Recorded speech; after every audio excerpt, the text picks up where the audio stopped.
मोरांबा या मालिकेच्या 7 नोव्हेंबरच्या भागामध्ये सीमा सांगत असते, रमे जागी हो, तुला जे दाखवलं जातंय ते सत्य नाही आहे, तू न सत्य जे दाखवलं त्याच्या पलीकडे जाऊन बघ, ते सत्य आहे. रमा म्हणते, मग मला काही का नाही सांगितलं? याच्यावरती सीमा सांगते, तुला माहिती आहे का, अगं अगं ज्या वेळेला अक्षय तुला भेटायला येत होता त्यावेळेला त्याचा ॲक्सिडेंट झाला. त्याचा ॲक्सिडेंट झाल्यामुळे त्याला लागलं आणि म्हणून तो तुला भेटायला नाही येऊ शकला. आता ॲक्सिडेंट झाला म्हटल्यावर ती रमा खूप पॅनिक होते. चिडलेली रमा म्हणते, आई आता कसे आहेत ते? याच्यावरती आता तिला सीमा सांगते, माझ्यावरती विश्वास ठेव बाळा, अगं आत्ता अक्षय व्यवस्थित आहे, पण पण तुला त्याची आता खूप गरज आहे आणि त्यालासुद्धा तुझी खूप गरज आहे. नाहीतर आत्ता तुझ्यासमोर जे चित्र उभं केलं आहे ना, ते चित्र सत्यामध्ये यायला अजिबात वेळ नाही लागणार रमा. रमा या सगळ्याचा तू विचार कर आणि घरामध्ये प्रवेश कर, तुझा संसार आणि तुझा नवरा तुझ्या ताब्यात घे. असं म्हणत सीमाने आता अक्षरशः रमाचे डोळे उघडलेले असतात. रमा पुन्हा एकदा आपला संसार ही रेवाच्या हातातून आपल्या ताब्यात घेण्यासाठी पुढे सरसावते आणि सीमा तिचं आता छानपैकी माप ओलांडून गृहप्रवेश करणार असते. सीमा आणि आता रमा दोघीजणी घराच्या दिशेने येतात. तोपर्यंत इकडे मात्र वेगळीच कारस्थानं शिजत असतात. रमाच्या हातामध्ये डिवोर्स पेपर असतात. ते डिवोर्स पेपर आता ती फाडून आत प्रवेश करते. तोपर्यंत इकडे रमाकांत आता घरी आलेला असतो आणि घडलेला सगळा प्रकार कावेरी आणि मंगल यांना समजावून सांगतो. मंगल म्हणते, मग तुम्ही आम्हाला हे आधी का नाही सांगितलं? रमाकांत म्हणतो, आम्ही सुद्धा वचनामध्ये अडकलो होतो ना, त्यामुळे नाही सांगता आलं. तोपर्यंत इकडे आता मोहिनी आणि आई आजी बसलेल्या असतात आणि रेवा आणि अक्षय यांच्या लग्नाची पत्रिका सिलेक्ट करत असताना शशिकांत येतो आणि म्हणतो, रमा नावाचं चॅप्टर आता संपलंय. रेवा आणि अक्षय यांचं आता छानपैकी आपण लग्न जुळवून आणायचं आहे आणि रमाची कायमची हक्कलपट्टी. असे दिवा स्वप्न पाहत असताना इकडे मात्र रमाची एंट्री घरात होत असते. रमा आता लक्ष्मीच्या पावलाने घरात येत असते. इकडे सीमाने छानपैकी कलश ओलांडून रमाचं स्वागत केलेलं असतं आणि ये तुझा संसार आणि तुझा नवरा हा तुझ्या ताब्यात गेला, रमे तू पुढे सरसाव, असं म्हणत सीमा त्या रमाचं स्वागत करते. रमा आता माप ओलांडून आत येते. आत आल्यावरती इकडे अक्षय आणि रेवा या दोघांना पाहून रमा खूप चिडते. तोपर्यंत इकडे आता मोहिनी सांगत असते, आजपासून सगळी जबाबदारी माझी रेवा घेणार आहे.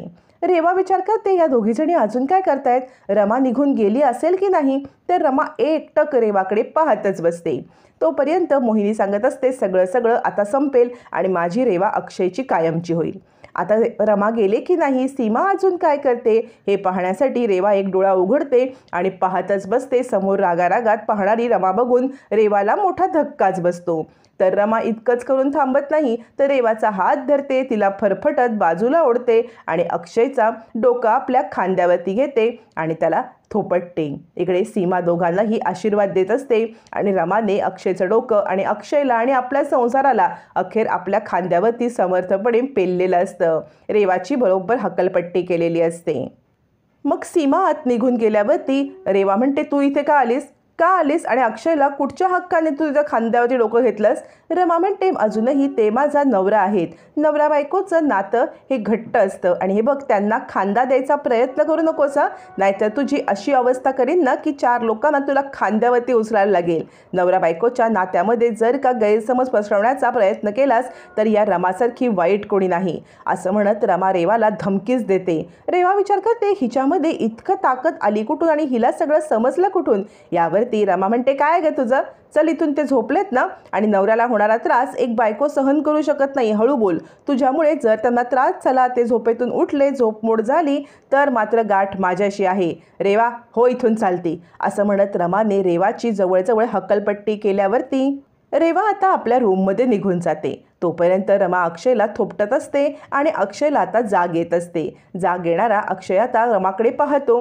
रमाकडे पाहिल्यावरती अक्षयला वाटतं, नेहमीप्रमाणे हा माझा भासच आहे. रमा तू, असं म्हणत अक्षय डोक्याला हात लावतो आणि म्हणतो, हो झालं, मला भास व्हायला सुरू झालं. ए आई ह्या बघ, मला रमाचा किती भास होतोय ग, सगळीकडे जळीस्थळी सगळीकडे मला रमाच दिसते ग.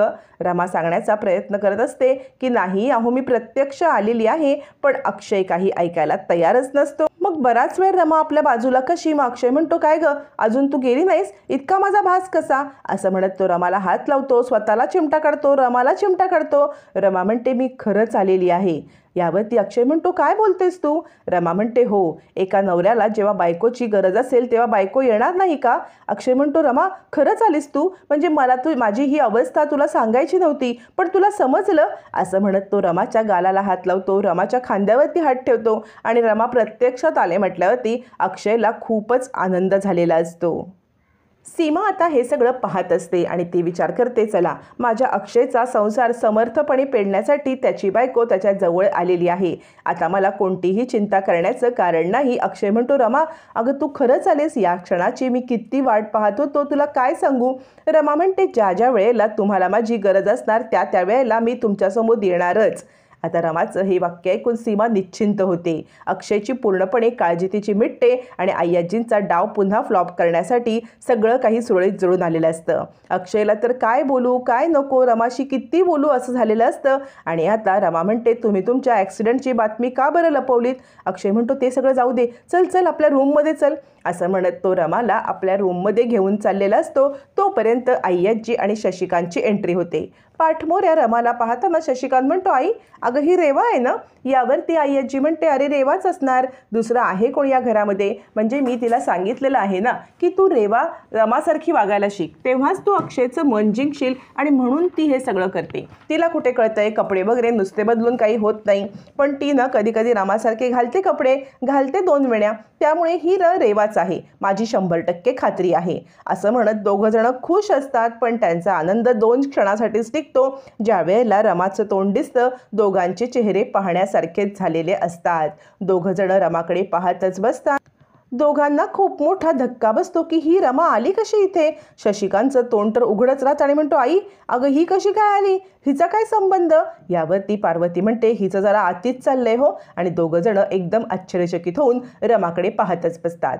तोपर्यंत रमाला घेऊन अक्षय रूममध्ये येतो आणि अक्षयला काय बोलू काय नको, रमाला कुठे ठेवू आणि कुठे नको असं झालेलं असतं. रमा म्हणते, बसा बरं तुम्ही. आणि रमाला रूममध्ये आल्यावरती सगळ्या जुन्या आठवणी आठवतात. रेवाबद्दलचं कळलेलं सत्य आठवतं, आय्याजीने दिलेले डिवॉर्स पेपर आठवतात आणि तिचं मन पुन्हा एकदा खट्टू होतं. मग ती अक्षयच्या पायातील चप्पल काढायला लागते. अक्षय म्हणतो, राहू दे ना. अगं राहू दे की, मी माझं करेन ना. रमा पण मला एक सांग ना, तू मला माफ केलंस का? आता माफ केलंस म्हटल्यावरती रमा मात्र गप्प होते. रमा जरी अक्षयच्या ओढीने इकडे आलेली असली तरी तिने अक्षयला माफ केलं नसतं. रमा म्हणते, तुमच्या औषधांबद्दलचं सगळं मी आईंकडून समजून घेऊन येते. अक्षय म्हणतो, अगं मी सांगतो ना माझ्या औषधाचं, पण रमाला बाहेरच जायचं असतं. त्यामुळे रमा अक्षयचं काही ऐकत नाही आणि ती बाहेर जाते. अक्षयला थोडंसं वाईट वाटतं. तो विचार करतो, अजूनही रमाने मला माफ नाही केले, पण ठीक आहे, अजूनही वेळ नाही गेलेली आहे. मी रमाची माफी मिळवणारच, तिचा सगळा गैरसमज दूर करणार. तोपर्यंत रेवा चिडलेली असते आणि ही रमा आलीच कशी इकडे? रमाला येण्याचं कारणच काय? माझी सगळी स्वप्न धुळीला मिळाली, या रमाला मी सोडणार नाही असं म्हणत रडणारी रेवा आता शशिकांत आणि आता आय्याजींसमोर गाऱ्हाणं मांडत असताना इकडे अक्षयला रमा औषध देत असते, त्याला सूप भरवत असते. पण अक्षय रमाशी बोलण्यासाठी उत्सुक असतो. तो रमाला म्हणत असतो, रमा अगं बोल ना काहीतरी, तू काहीच बोलत नाहीयेस. पण रमा काही बोलतच नसते. अक्षय म्हणतो, बोल ना, तू माफ केलंयस ना मला, म्हणजे जे तुझ्या मनामध्ये आहे ते तू मला सांग, पण बोल ना रमा, गप्प नको बसूस, बोल. असं म्हणत अक्षय रमाला बोलण्यासाठी सांगत असतो. पण रमा जरी घरी आली असली तरी मनामधून अढी काही निघून गेलेली नसते. त्यामुळे ती अक्षयची सेवा करत असते, अक्षयला हवं नको बघत असते. पण अजूनही मनामधला राग काही कमी झालेला नसल्यामुळे रमा काही बोलायला तयार नसते. अक्षयला रमाची परिस्थिती समजते. मग टेरेसवरती रमा सांगत असते, मला ना वेळ हवा आहे, म्हणजे मी अजूनही तुम्हाला माफ नाही केलेलं आहे, मी तुम्हाला माफ करू शकत नाही आहे. यावरती अक्षय म्हणतो, ठीक आहे, तू मला माफ नको करूस, पण मला प्रायश्चित्त करण्याची एक संधी देशील का? मला प्रायश्चित्त करायचं आहे रमा, प्लीज मला प्रायश्चित्त करण्याची एक संधी दे. असं म्हणत अक्षय रमाकडे प्रायश्चित्तासाठी एक संधी मागत असतो. तोपर्यंत शशिकांत सांगत असतो, आई ही रमा ना जास्त दिवस या घरात टिकणार नाही, हिला ह्या घरातून बाहेर काढण्यासाठी मी आता सज्ज होणार आहे.